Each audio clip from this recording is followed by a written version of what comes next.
नमस्कार, द महाराष्ट्र न्यूजमध्ये आपले स्वागत। बातमी आहे बीड जिल्ह्यातील माजलगाव तालुक्यातील।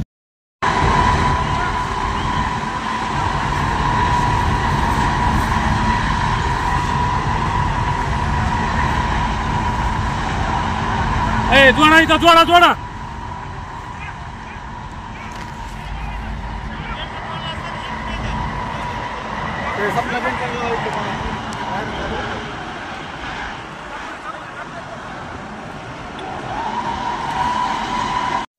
बीड जिल्ह्यातील माजलगाव विधानसभेचे आमदार प्रकाश सोळंके यांच्या कारखान्याला दुपारी अतिउष्णतेमुळे आग लागली। कारखान्याचे कार्यकारी संचालक रवींद्र बडगुजर यांनी सांगितले की अतिउष्णता असल्यामुळे आमचे फायर सिस्टीम चालू होते।